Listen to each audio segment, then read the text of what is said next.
You fit the description and I'm not arguing about it. Sir, I've done nothing wrong. You can verify my identity through dispatch. Don't start talking like you're above this. I know what I'm looking at. You're looking at a federal judge. I don't care who you claim to be. Turn around.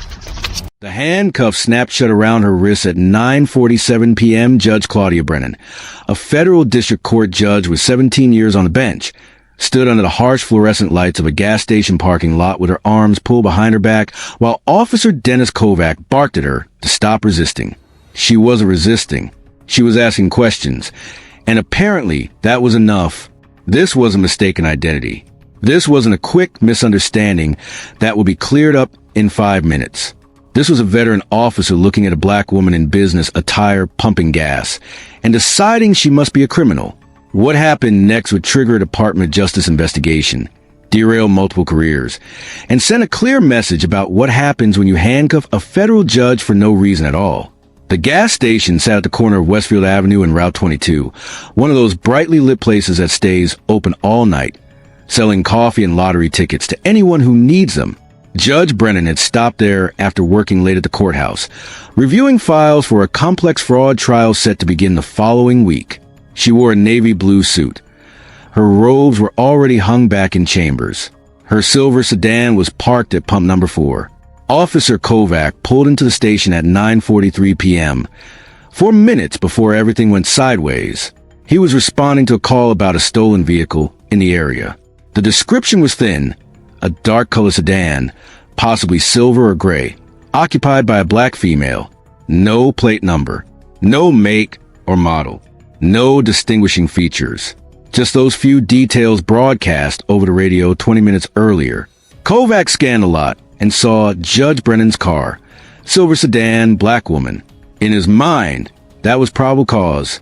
He didn't run the plates. He didn't call for backup. He didn't observe suspicious behavior. He simply decided she had to be the suspect and approached with his hand already resting on his duty weapon. Judge Brennan noticed a patrol car, but didn't think much of it. Police stopped there regularly. She finished pumping, replaced a nozzle, and reached for the receipt when Kovac's voice cut through the air. He ordered her to step away from a vehicle and put her hands where he could see them. She turned confused. The officer stood about 15 feet away behind his open car door, hand still on his weapon. Judge Brennan asked what the problem was, a simple question, completely reasonable under the circumstances. Kovac answered by repeating the command, louder this time, warning her that this was her last chance before he considered her non-compliant. What Judge Brennan did next matters. She calmly stated her name and title. She explained that she was a federal judge returning home from work. She offered to show identification.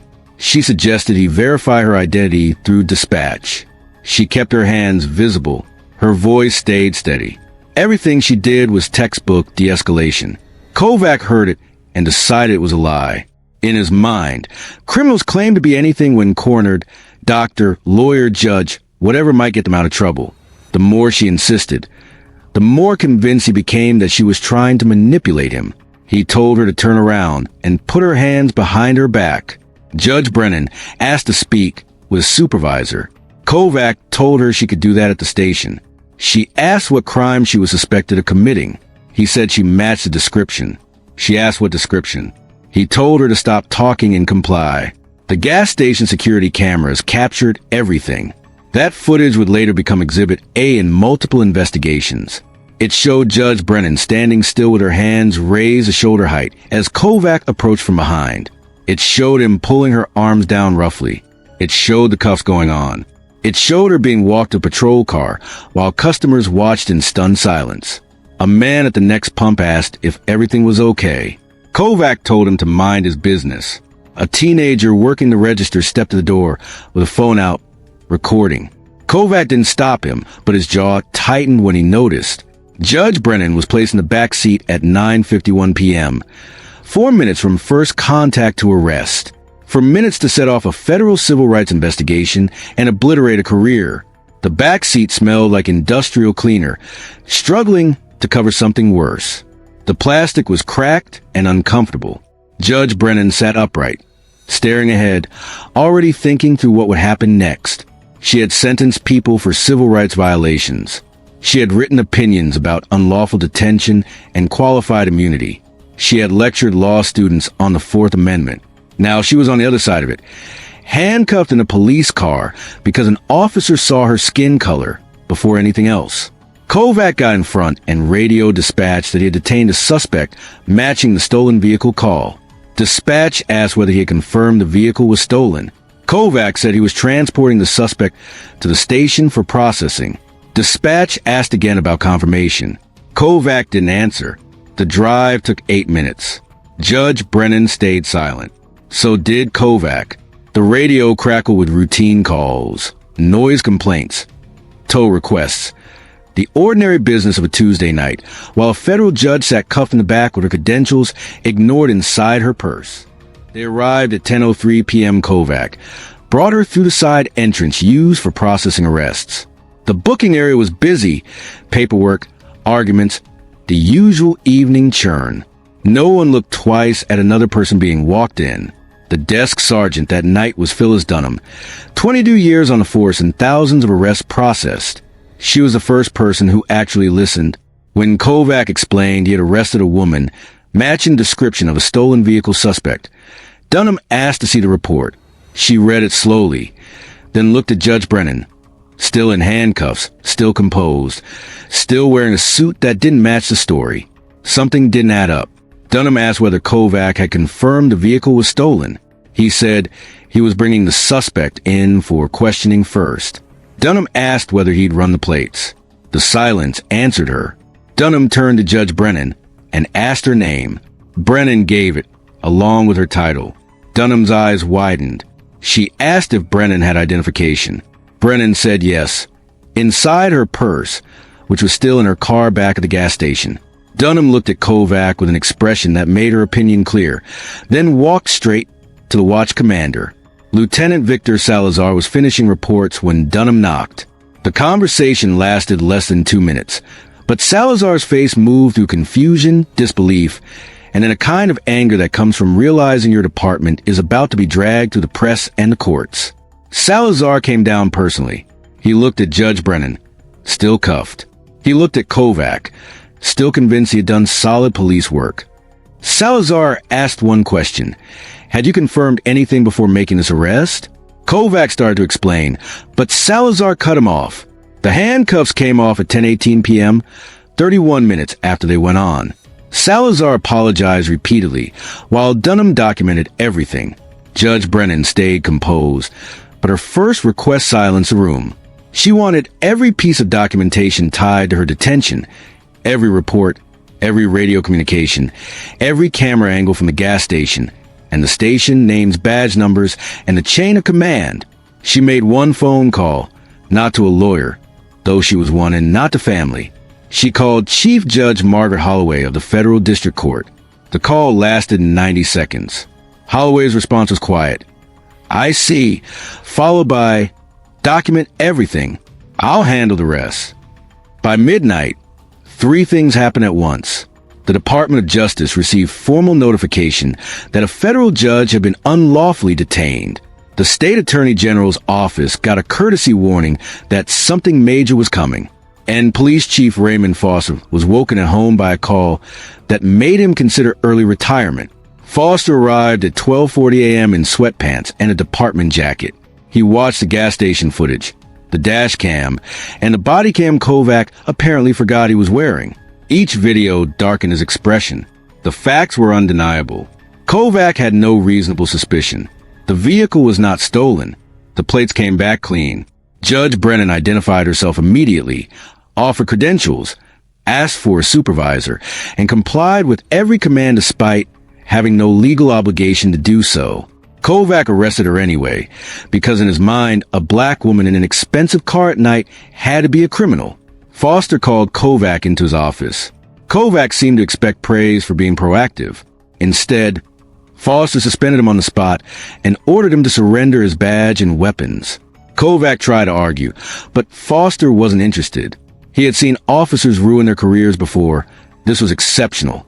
Judge Brennan left at 1:15 a.m., driving herself home in the same car Kovac had treated as suspicious.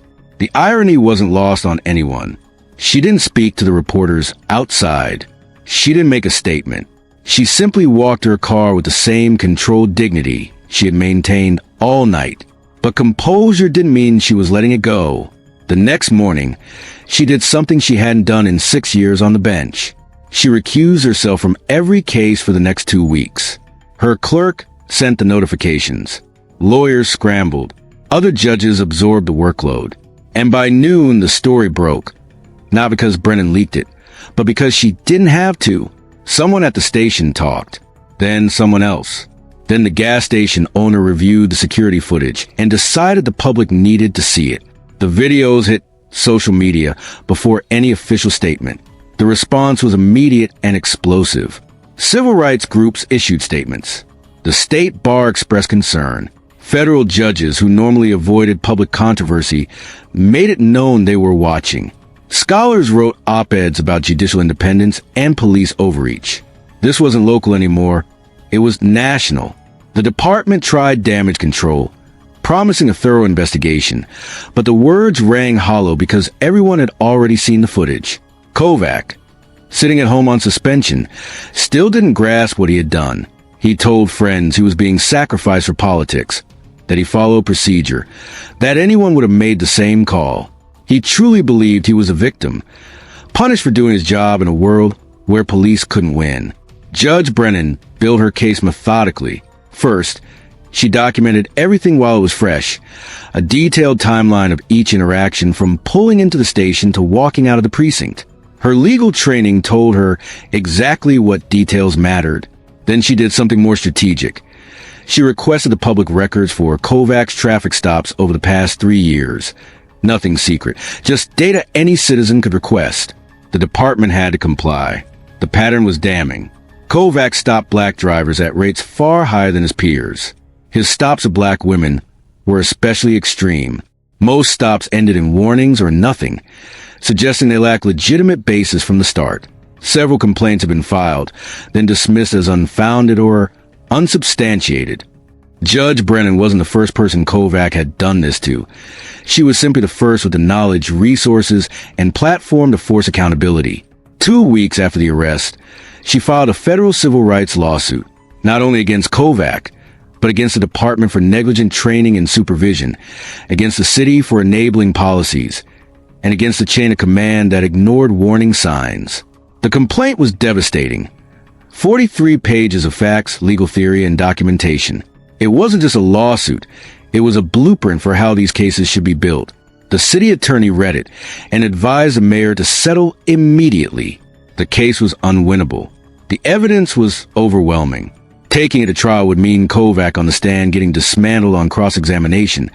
The videos played for a jury and discovery exposing every other problematic officer and policy the department had. But the mayor hesitated. An immediate settlement looked like admitting guilt. He wanted to fight, to show support for law enforcement. The city attorney warned him it would be catastrophic. The mayor didn't listen, and that decision would haunt him. Brennan's legal team, now joined by 3 civil rights attorneys working pro bono, filed motion after motion. They requested everything: personnel files, training records, internal investigations, use of force reports. They weren't just targeting one arrest. They were going after culture. Discovery uncovered what the department never wanted public. Kovac had been flagged multiple times for concerning behavior, and nothing was done. Other officers complained about his aggression and were told to keep quiet. Bias training was outdated and barely enforced. The early warning system designed to catch problem officers was ignored. The deeper it went, the uglier it became. This wasn't one bad cop. It was a department that protected bad cops until someone powerful got hurt. 6 months in, the department's lawyers made a serious mistake. In a deposition, they put Captain Vincent Cross, Kovac's direct supervisor, on the record expecting him to defend training and oversight. Under oath, Cross admitted he had personally witnessed questionable stops, but avoided formal reports because he didn't want to create paperwork that might hurt Kovac's career. The transcript read like a prosecutor's dream. Cross had effectively admitted the department prioritized protecting officers over accountability. Worse, he shrugged it off as how things worked. When asked why, he described bias stops as minor issues. The mayor received that transcript on a Thursday afternoon. By Friday morning, he was ready to settle. But Judge Brennan had different priorities. She didn't want to pay out. She wanted change. Her settlement demands required a complete overhaul of the early warning system, mandatory bias training every 6 months, body camera review protocols, an independent oversight committee with subpoena power, and policy changes forcing supervisors to document and investigate patterns of complaints. The city balked. It would cost millions and fundamentally change how the department operated. Brennan's response was simple: accept the terms or see her in court, where a jury would award more and mandate the same reforms anyway. She was right, and everyone knew it. Negotiations dragged on for 3 weeks. The city tried to weaken each demand. Brennan refused to budge on the core reforms, though she agreed to longer timelines to make implementation financially realistic. She also accepted a surprisingly modest financial settlement, enough to cover fees and recognize the violation, not enough to suggest this was about getting rich. She wanted to ensure it couldn't happen again to someone without her resources. The settlement was announced on a Tuesday morning in a packed press conference. Judge Brennan stood at the podium, composed and precise, explaining what had been achieved: systemic change, accountability, and the responsibility of power. She never mentioned Kovac by name. She didn't have to. Everyone knew this case was bigger than one officer. Kovac was fired 4 months earlier, shortly after Cross's deposition made headlines. The department framed it as conduct unbecoming, with few details, trying to make it look like an internal resolution. But the file told the real story. He was terminated for the pattern of discriminatory stops the case exposed. Internal Affairs finally did the investigation they should have done years earlier, and they found exactly what Brennan's team found: his body cam footage destroyed, any defense. Even his union rep advised him to accept the firing and move on. There will be no comeback. He was finished in law enforcement. Inside the department, reactions split. Some officers were furious, claiming the city sacrificed one of their own to appease critics, and that Oversight would second-guess every decision. Others, especially the ones who've been doing the job correctly, welcomed the reforms. They were tired of reckless officers poisoning trust and making everyone look bad. They understood accountability protects good officers by removing the ones who don't belong. Implementation took 18 months. The Oversight Committee was the most contentious part. The department fought its structure, authority, and access. Brennan's team threatened to return to court more than once before the committee finally launched with real power to investigate and issue binding recommendations. The committee's first major action sent shockwaves. 3 years of body cam footage reviewed, 12 officers flagged for troubling patterns, disproportionate stops of minorities, aggressive language, unnecessary escalation. Not all illegal, but clearly problematic. Those officers were put under closer supervision and required training. 2 were later terminated after investigations found policy violations. The message was clear: the old way was over. Then came the true test. The committee reviewed a use of force incident the department had already cleared. An officer had tossed a teenager during a traffic stop. Internal review said it was justified. The committee disagreed. They examined the full context, the officer's history, the lack of de-escalation attempts, and concluded the force was unnecessary. They recommended discipline. The union exploded, threatening legal action and slowdowns.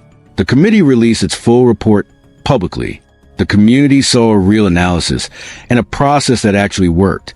Pressure mounted, and eventually the chief implemented the recommendations. The officer was suspended and retrained. Policy on taser use changed. The teenager's family, considering a lawsuit, accepted an apology and settlement after seeing their concerns taken seriously. Judge Brennan watched the aftermath from her chambers. She returned to the bench 6 months after settlement, reassigned to avoid even the appearance of bias in cases involving the department. Colleagues treated her with a mix of respect and discomfort. Some admired her. Others felt she had complicated the judiciary by becoming part of the story. She didn't care. She had done what needed doing. 2 years after the arrest, she spoke at a national criminal justice reform conference. Her message was blunt. The system wasn't broken. It was working as designed. It was designed to give officers broad discretion with little accountability. It was designed to protect law enforcement from consequences. It was designed to make misconduct hard to prove. Her arrest wasn't an exception. It was normal function. The only unusual part was that she had the means to fight back. She talked about the many cases she had seen where defendants claimed police misconduct but couldn't prove it. She admitted she once assumed officers must have had justification that simply wasn't written well in reports. Now she knew better. Those defendants might have been telling the truth. They might have been arrested for the same reason she was, for existing while black in a place where someone with a badge decided they didn't belong. The speech went viral. Conservative outlets attacked her as anti-police. Progressive outlets celebrated her as truth-telling. She ignored both. She wasn't interested in being a symbol. She cared about results, about ensuring reforms were real, not performative. 3 years after the arrest, data started coming in. Stop patterns shifted measurably. Officers stopped fewer people overall, but stops were more likely to lead to enforcement action, suggesting they were better targeted. Complaints of discriminatory stops dropped by 40%. Use of force incidents declined. The Oversight Committee investigated 32 cases and found misconduct in 11, and every finding led to discipline that held. The reforms were working, but they were fragile. A new mayor could defund oversight. A new chief could stop enforcing policies. The union could negotiate away reforms. Brennan understood this wasn't permanent victory. It was a shift that required constant vigilance. That vigilance came from unexpected places. Community groups that formed during the controversy stayed active, monitoring interactions and documenting patterns. Law students volunteered to help residents file complaints and navigate the process. Local journalists kept digging, kept asking questions, kept holding officials accountable when they tried to slide backward. Officer Vincent Hayes never recovered professionally. He left the department 18 months after settlement, claiming political interference made policing impossible. He took a job 3 counties over as a deputy sheriff. Within 6 months, he had 2 excessive force complaints. The pattern followed him because the pattern was him. Some people don't learn. They just relocate. Judge Brennan saw him one last time by chance in a cafe. He walked in wearing his new uniform. Their eyes met. He looked away first, grabbed his order, and left quickly. She wondered whether he felt anything, shame, anger, regret, or whether he convinced himself he was still the victim. The city kept paying for the arrest in ways it hadn't anticipated. The settlement was only the beginning. Insurance premiums rose. Oversight required staff. Training costs multiplied. Legal fees grew as more people came forward, emboldened by Brennan's success. During a budget hearing, a council member estimated the total damage between settlement, legal fees, insurance increases, new hires, training programs, and lost productivity. Roughly $3 to $4 million. Millions, because one officer couldn't handle being questioned by a black woman. But the human cost was harder to calculate. Judge Brennan dealt with lingering symptoms long after bruises faded. A police car behind her made her heart race. An officer approaching too quickly in court made her body tense. 6 months after the arrest, she started therapy, something she resisted at first, believing she could handle it alone. The therapist helped her name it: trauma. Trauma doesn't respond to logic or willpower. Her brain had learned police were dangerous, and knowing better intellectually couldn't erase that response overnight.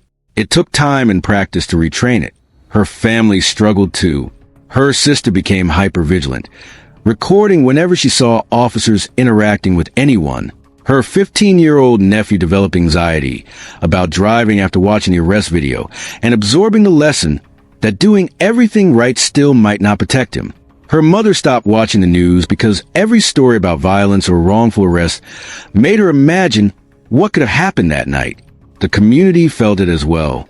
Trust, already fragile, deteriorated. People stopped calling police for minor issues, fearing escalation. Neighborhood watch programs dissolved.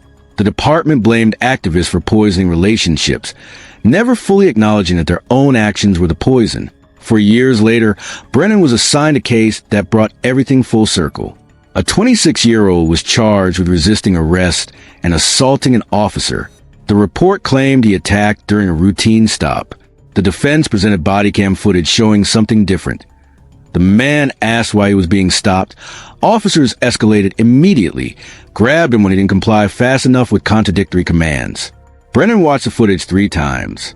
She saw herself in his confusion, his effort to understand, his fear as the situation spiraled. The defense moved to dismiss for lack of probable cause. The prosecutor insisted the stop was justified because the defendant matched the description. Brennan asked, "What description?" The prosecutor read the dispatch call. Black male, 20s to 30s, medium build, dark clothing. Brennan looked at the defendant, then back at the prosecutor, and asked whether that description truly justified stopping that specific person. The prosecutor hesitated, then retreated to officer discretion. Brennan suppressed the evidence obtained after the unlawful stop, gutting the case and dismissed the charges entirely. The young man cried. His mother sobbed. The prosecutor looked furious, but had nothing to say. The law was clear, even if it was rarely applied that way. After court, the defense attorney thanked Brennan. She didn't want thanks. She wanted a system where judges didn't need to be personally victimized before they believed what defendants had been saying for years. She wanted prosecutors who cared about justice more than conviction rates. She wanted officers who saw people as people, not threats to control. The case drew attention because of her involvement. Analysts debated whether her experience created bias that should have required recusal. Others argued it gave her insight that improved fairness. Complaints reached the Judicial Ethics Board, but no violation was found. Judges are required to recuse themselves simply for having relevant life experience. Still, Brennan knew some people would always question her rulings in misconduct cases. The irony was thick. Nobody questioned whether former prosecutors were biased toward police or whether judges from law enforcement families should step aside. But a judge unlawfully arrested, suddenly objectivity became a debate. 5 years after the parking lot encounter, Brennan received a handwritten letter addressed to her chambers from a prison 2 states away. She nearly tossed it, assuming it was another inmate asking for help. Something made her open it. It was from Vincent Hayes, serving 4 years for assault after beating a suspect during an arrest in his new department. This time, there were witnesses and clear video. This time, he couldn't talk his way out. The letter was an apology. It was an explanation, a rambling attempt to justify his actions by talking about stress, danger, and split-second decisions. Brennan read it twice, searching for any real remorse. She found none. Even from prison, Hayes defended himself, portraying violence as unfortunate but understandable. He ended by saying he hoped she had forgiven him and moved on with her life.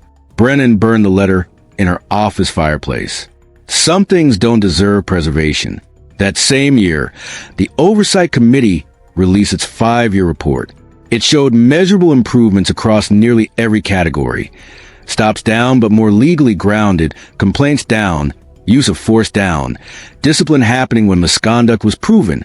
The report concluded that civilian oversight combined with regular training and real consequences could change culture, but it also warned the gains were fragile.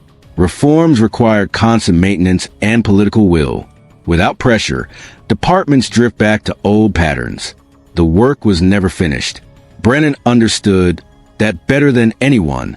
Her arrest sparked change, but sustaining change required countless people doing unglamorous work, filing complaints, attending meetings, analyzing data, training officers, investigating misconduct, holding officials accountable.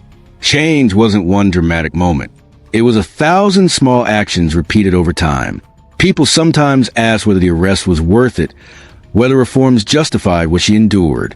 The question bothered her because it treated her trauma like a price paid for progress, as if society needed black women to be brutalized before it would listen. Her arrest should never have been necessary. None of it should have happened. And the fact that it took a federal judge being unlawfully arrested on camera before the system responded proved how broken things were. Ordinary people have been saying the same thing for decades, but their voices didn't matter until someone with power experienced it firsthand. That was a deeper injustice. 6 years later, she returned to the parking lot once. She sat in her car and looked at the spot where she had been thrown to the ground. The pavement had been repaved. No physical trace remained, but she remembered every second. The shock, the pain, the rage, the fear, the knowledge that her life could have ended there over nothing, and no one might have been held accountable. She started the car and drove away. The past couldn't be changed, but the future was still unwritten.